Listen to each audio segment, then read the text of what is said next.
you, Luis. Yeah, you're very welcome. I'm glad to be here with you, talking about our business. Yeah, so if you can give your name, your position, your quick background on your company, and start out there. I am Luis Lopez.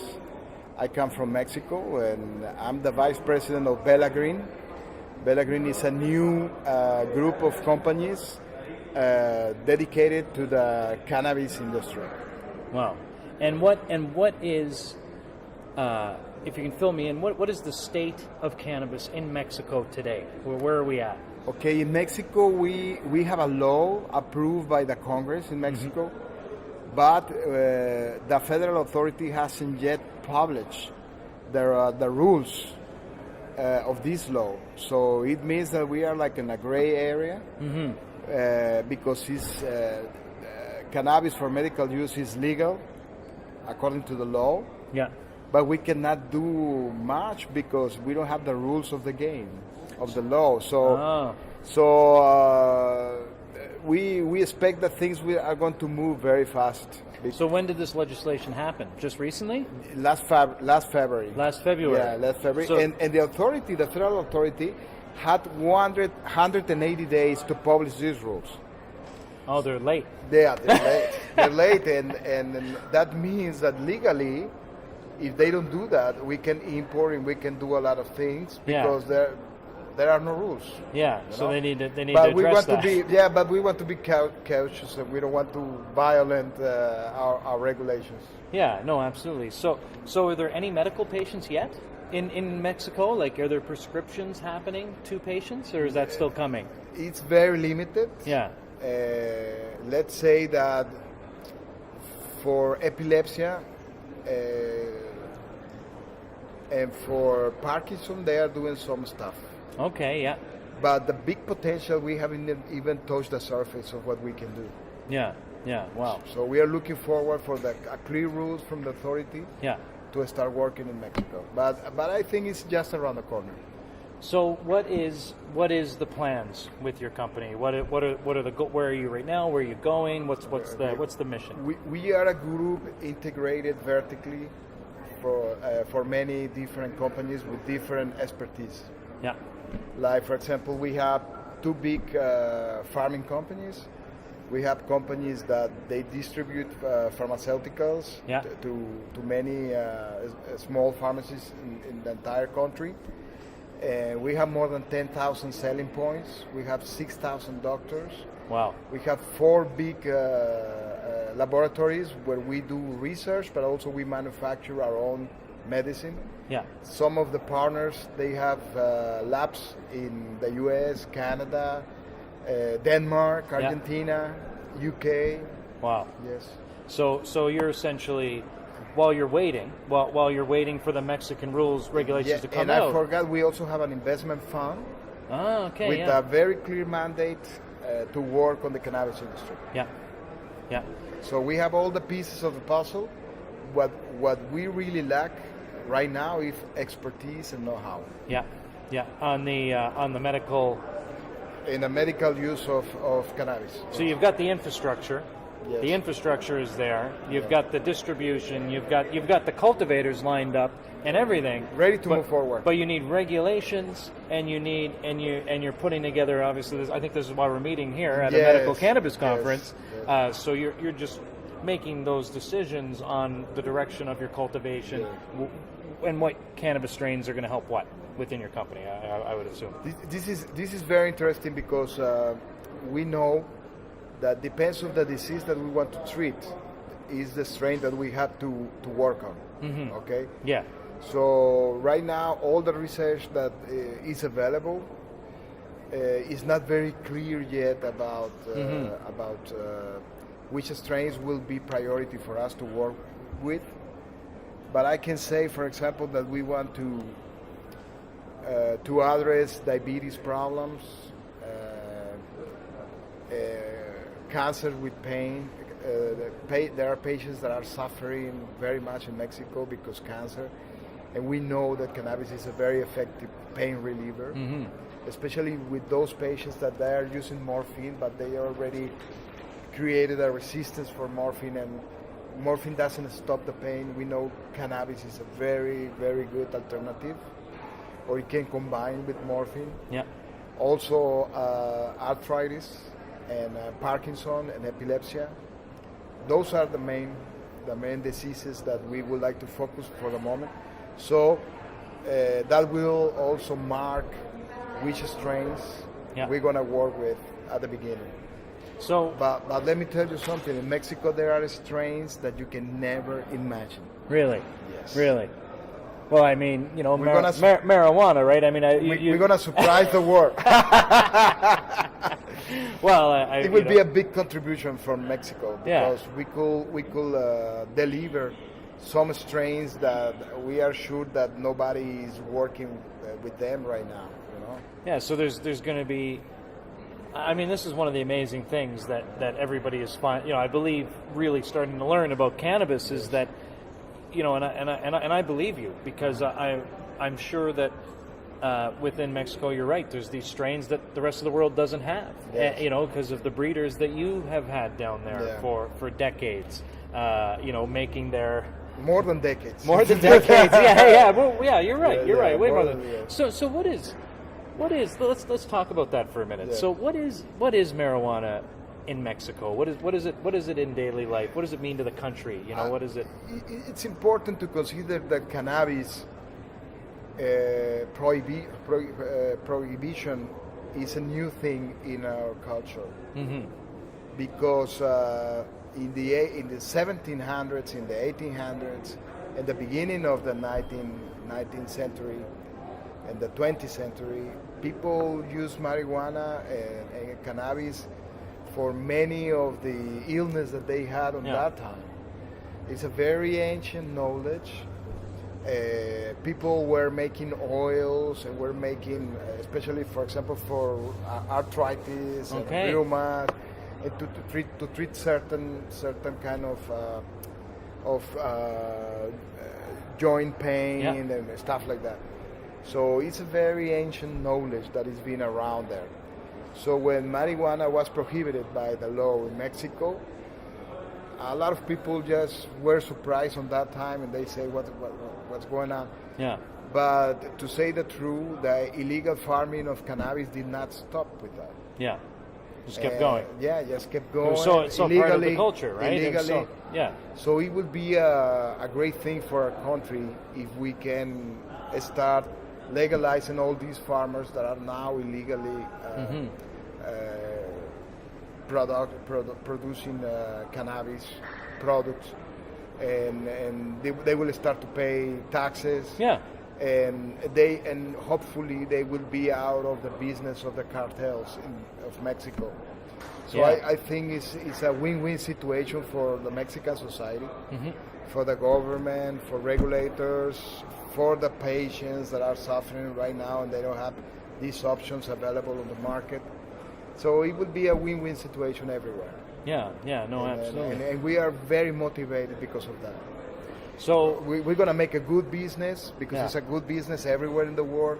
Yeah. And we can say that cannabis is the business of the century. But on the other hand, there is a very important side of compassion. Yeah. Compassion for all these patients that are suffering, especially children with autism, with epilepsias, and with many cancer, and that we know that cannabis will have a very good results for their pain. Yeah. So what brought you specifically, and what kind of brought this company together? So you have a different background. Yes. In business, right? Yes. I'm specialized on disrupting markets, disrupting industries. Yeah. I cannot talk too much about it, but 1 month and a half ago, I was invited for this group of companies to be the visible head. Okay. For the startup. You got the front man job. Yes. So I'm very motivated. I'm glad, but this is a big challenge because we have to work in many different dimensions here, in many different aspects of cannabis. Like, for example, we have to educate the public. Yeah. We have to give evidence and information to our authorities so they can take the best decisions about this. And it won't happen like in Israel. That they, my impression is that Israel was ahead in the entire world, and now they missed the train. Yeah. And now Canada is putting their head visibly in the war. They are the leaders now, from my point of view. And the people here in Israel, the entrepreneurs of Israel, they lost a big opportunity because regulators don't understand the meaning of this industry and the enormous potential that is beneath this industry. So it's a big challenge for us in Mexico to make the authority understand the big opportunity that we have, and that if we don't take it, if we don't know how to achieve the goals that we have very fast, we're going to miss also this opportunity. Yeah. Because Mexico now could be the cheapest country to grow cannabis in the world for many years. Yeah. And it could be one of the biggest market, or maybe the biggest market in the world for the next 6 years. Yeah. So it's a big opportunity. There's a few people in Mexico. Yeah, it's a big opportunity. But if we don't know how to communicate that to the regulators, it will happen the same thing that happened here in Israel. Yeah. And that would be terrible for our industry, terrible for our patients, terrible for the whole chain that we are working on building right now. Yeah. So what is your outlook on that? How are, there's a new government that just came in. NAFTA got finished very quickly, which we were talking about. On December the 1st, we're going to have a new president. Yeah. And they have publicly declared that they are in favor of legalizing not only medical use of cannabis, but also recreational. Really? Yes. That's a mandate. Yeah. That's a mandate. Yeah, they have declared publicly that they believe in that, because it's not just an issue or an economic issue or a health issue. It's also a way to focus the big problem that we have with drugs in Mexico. Yeah. With drug violence. Yeah. Drug violence related to cartels and. It's a big revenue source for the illegal. Yes, and there's no money from a government that will be enough to fight against that. Yeah, it's a lose-lose-lose. That's why. So the new government is focusing the problem in a new way, and I hope that they will soon enough apply this new public policy that they are creating. And of course, we in the industry, we are ready to jump in. Yeah. And we are ready to go hand by hand with the authority, with our patients, with the industry that would like to learn and jump in also, and society in general. So, and where are you headquartered out of? We are in Mexico City. Oh, right, Mexico City, yeah. But we have partners in the state of Querétaro, in the state of Sinaloa, in the state of Chihuahua, in the state of Jalisco, and the state of Yucatan. Yeah. So we are a national group. Yeah, yeah. So you've got. And some of our partners, they have investments in different countries. Yeah. So, and your infrastructure of doctors that's within your group, that's all across those states. Yes. In Mexico. Yes. And you were telling me something interesting. So I mean, this goes to part of your development of your company. So right now, you're starting to onboard doctors, or you're putting together an education system, I believe. Yes, we are. One of the priorities now is to set a training program for 6,000 doctors, but we want to do it together with the Federal Authority of Mexico. So it will be like a certification for these doctors to prescribe cannabis-made products. Wow! So you're building an education system, and you're going to do it with the government, yes, and to drive the whole standard to help get the industry moving. Because we are in favor of having an over-regulated market first.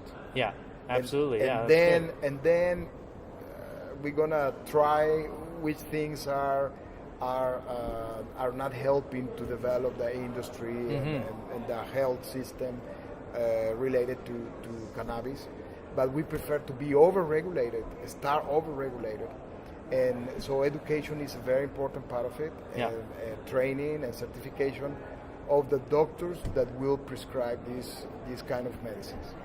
So, how are you finding that? How are you finding the doctors? Or is there a general, yes, we're on board, or is it a mix? Some doctors are scared and they don't want to have anything to do with it, or There is a lot of uncertainty in the medical community in Mexico. yeah, Because there are certain prejudices in the mind of many doctors that think that cannabis is bad. yeah, cannabis That's just bad. cannabis Yeah, is though bad. that's the sentence. Cannabis, bad. cannabis related to crime, to violence, Yeah. to addiction. So there is a lot of disinformation around. Yeah, And first of all, we are working with the main medical associations in Mexico. We are inviting some of these doctors yeah, for the beginning, and we hope that these doctors will help us to create a good impression about cannabis, and of course always focusing on the medical use of cannabis and yeah. the potential that we have. I think that when doctors start seeing the benefits of using this medicine, yeah, these new drugs that have been proven already in Israel and Canada Yeah. and Colombia, I know that they will be very happy to have other options available for their patients. yeah. I believe that doctors suffer sometimes together with their patients when they see that they don't have any more alternatives, especially for pain. Yeah, and in some of the treatments they are giving, these patients, I'm sure a lot of times is causing them even more pain, Yes. and then the doctor's not sure where to go. One thing that I learned here that was fairly interesting about the Israeli medical system, and I'll have to verify this after I say it, but I believe that the rules here are that they have to try 2 pharmaceutical drug options, and then they move to cannabis, right?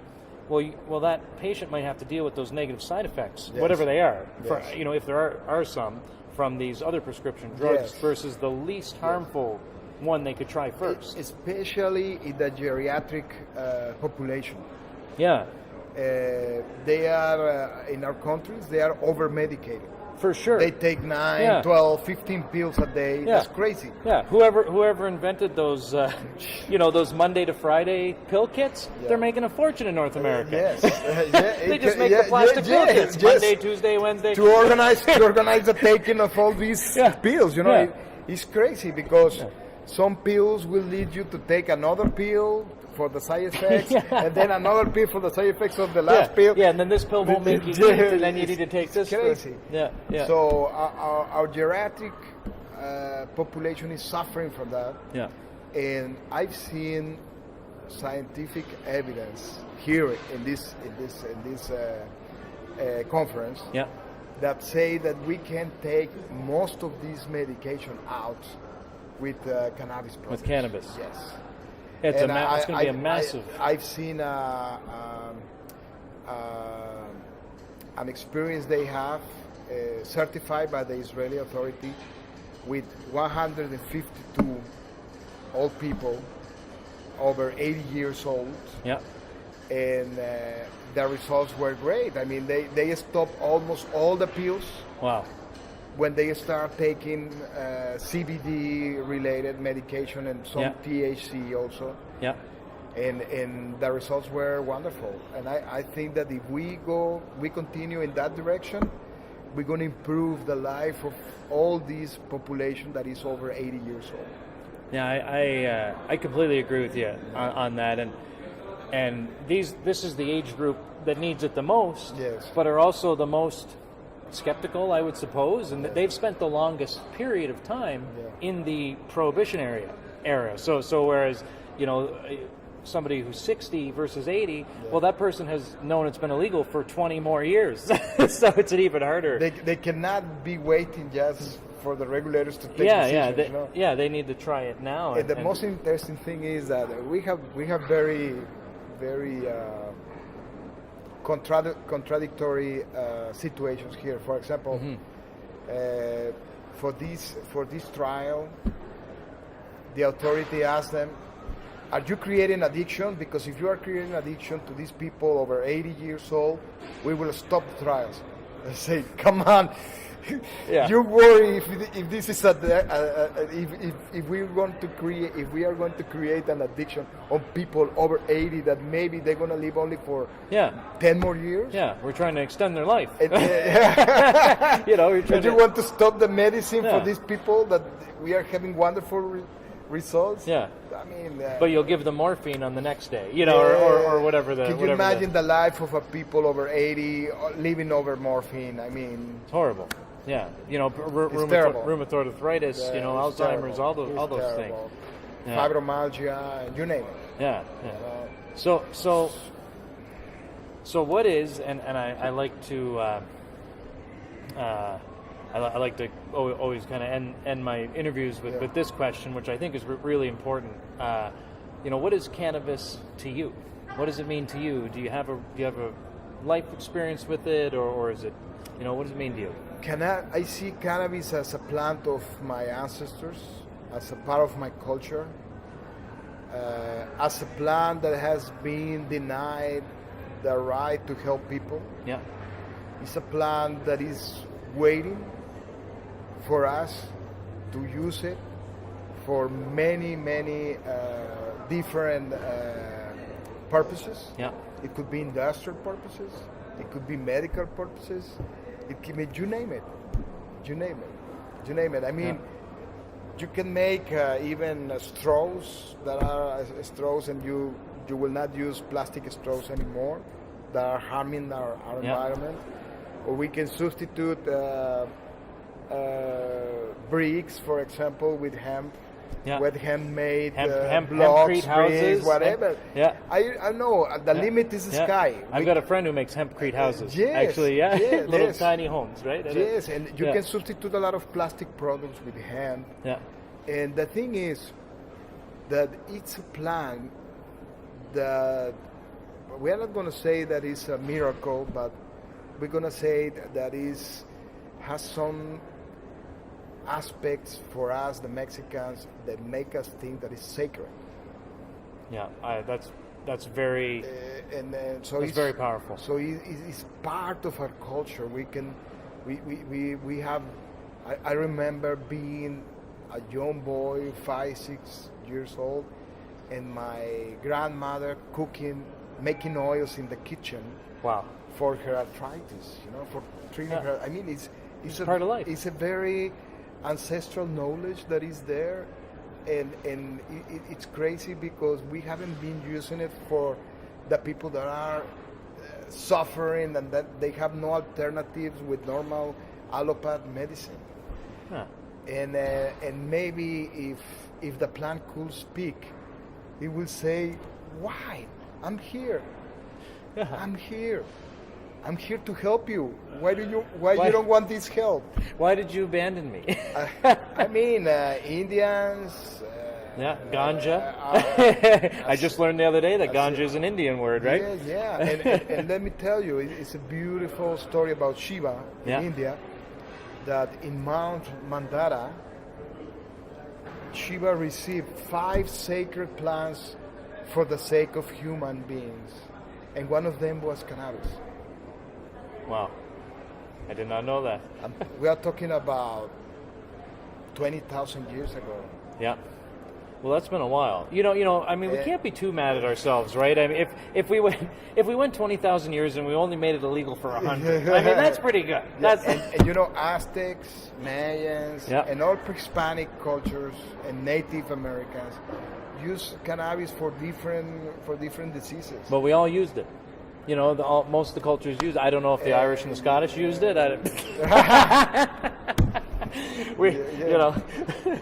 But I'm very glad that mentality is changing, and I'm glad to be part of this movement that is going to change the education, that is going to change the perception of the general public about cannabis. And if I focus the plant, from that point of view, I think that it would be wonderful to make a business out of a plant that will give so much relief to the people, and it makes for me a wonderful circle. It's not just an economic circle. Yeah. It's more than that. It's more than that. Amazing. So the plant is for us, it's in our blood, it's in our culture, it's in our history, you know. Well, and I'm very glad that I'm going to be part of putting this plant, cannabis plant, in the place that belongs in history. and back into your culture. Yes. Back into Yes. your. It's hearing you speak, and it's I can't ever have that same experience where it's literally a sacred part of the Mexican culture, and I mean, I guess once the government gets it figured out, you're going to be putting part of your culture back together, and, right? And maybe it could be the plant that will stop the war on drugs in Mexico. What can imagine? What well, can then, I say? Then can we call it a miracle plant at that point? Imagine what imagine what it means for us. It means everything. It means because, health and safety. Because 74% of Mexicans that consume drugs, or they consume cannabis. Yeah. So if we legalize also recreational use of cannabis, it means that 70% of the consumers will not fall anymore in the hands of the cartels. That's right. That's right. They're going to be in society. They're going to be in daily life with everybody, learning, and teaching. Yes. Well, as you see, it's a multidimensional plant that will help in so many ways to our country. Well, I'm really looking forward to. I mean, we met here. We're obviously going to stay in touch and support each other's growth. Maybe I'm a dreamer, but maybe I'm a dreamer to be so positive about the things that we can achieve with cannabis. But I think it's the right way that we have to focus this new industry that is being born in the world, but it's in Mexico also. Yeah. And we are ready to do the things the right way, by the book, the way it should be, so the general public will be comfortable with cannabis related issues in Mexico. Well, I can't wait. I can't wait. Especially after this conversation, I can't wait to tell the day you plant your first seeds. Wow! I will invite you to come over. over. I would like to come and celebrate. That would be great. Let me tell you, the first farming license that we get, we're gonna make a big party. Can you do it in February? Because I'm finished -40 in Edmonton, so my wife will go down. we will do it as soon as possible, and we'll let you know. And we'll be glad to have you there. That'd be awesome. And to be celebrating with us.